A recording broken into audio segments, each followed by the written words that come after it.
Professor Yunus দ্বিতীয় দফা বৈঠক করলেন মূলত ঐক্যমত কমিশনের ব্যানারে, যেটি তিনি লিড করছেন এবং যেটির কার্যক্রমটা দেখছেন প্রফেসর আলী রিয়াজ। এবং সেই বৈঠকে উনি অনেকগুলো কথা বলেছেন। তার ভিতরে একটা গুরুত্বপূর্ণ কথা হচ্ছে যে একটা চমৎকার জুলাই সনদ করা সম্ভব হবে যদি আপনারা সবাই চান। এবং উনি বলছেন যে এই সুযোগ যেন আমরা হারিয়ে না ফেলি। মানে 5 আগস্টের পরে ঐক্যের যে একটা সুযোগ, রাষ্ট্র বিনির্মাণের যে একটা সুযোগ, সেই সুযোগটার কথাই সম্ভবত তিনি বলছেন। এখন প্রশ্ন হচ্ছে যে এই সুযোগ হারিয়ে ফেলার ভয়টা প্রফেসর ইউনূসের মধ্যে কেন আসলো? সেটা বলতে গিয়ে অনেকে বলছেন যে রাজনৈতিক দলগুলো, বিশেষ করে বিএনপির সঙ্গে সরকারের একটা দূরত্ব তৈরি হয়েছে, কারণ বিএনপি প্রধান স্টেক হোল্ডার এখন। ফলে এই সুযোগ কি আসলে হেলায় হারিয়ে ফেলা হবে? ধন্যবাদ আজকের এই প্রোগ্রামের জন্য, আপনাকে ধন্যবাদ, দর্শকদেরও ধন্যবাদ। এখন বক্তব্য হলো যে আমাদের এই যে 10 মাস ব্যাপী যে তর্ক বিতর্ক, আলোচনা সমালোচনার ফলে বাংলাদেশে যে পলিটিক্যাল আনসার্টেনিটি দেখা দিয়েছিল, এবং এর জন্য মূলত দায়ী কিন্তু এই বর্তমানের ইন্টারিম গভর্নমেন্ট। কারণ তার যে কাজ ছিল যে একটি সুষ্ঠু এবং গ্রহণযোগ্য নির্বাচন, তিনি এটাকে ছাপিয়ে অন্য বিষয়েও তিনি এত বেশি গুরুত্ব দিয়েছেন। এই নির্বাচনটাকে যে অনুষ্ঠিত করতে হবে এটার ব্যাপারে তার কোনো গুরুত্ব ছিল না। কিন্তু আজকের যে দ্বিতীয় দফার বৈঠক হলো, সেই বৈঠকটা আমি দেখলাম একটা সমস্ত দলের মধ্যে একটা হারমোনি তৈরি হয়েছে, একটা সম্প্রীতি তৈরি হয়েছে এবং একটা কনসেনসাস আপনার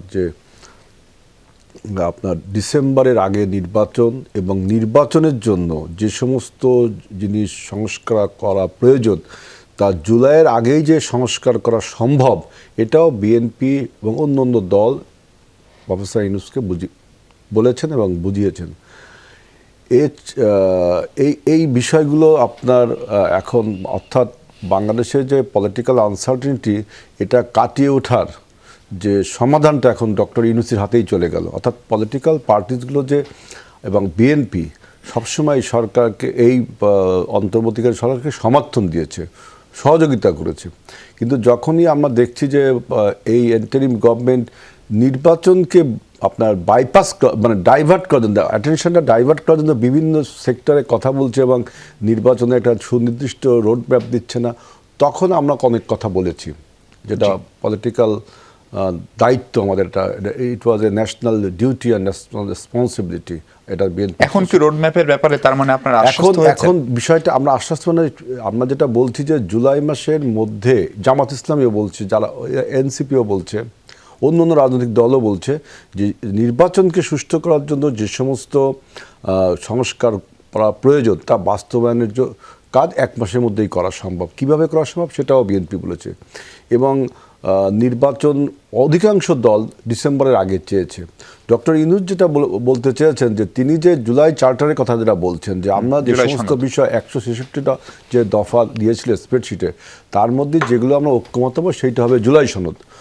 এখন ইন্টারিম গভর্নমেন্ট বলছে না, আরও কিছু বিষয় ঐক্যমত হওয়া দরকার। মানে যেসব বিষয় এখন আর ঐক্যমত হয়নি আমাদের মধ্যে, সেই সব আরও কিছু বিষয় যদি ঐক্যমত হয় তাহলে জুলাই চার্টারটা একটু আপনার বড় হয়, একটু ভারী হয়, উনি যেটা বলতে চাচ্ছে।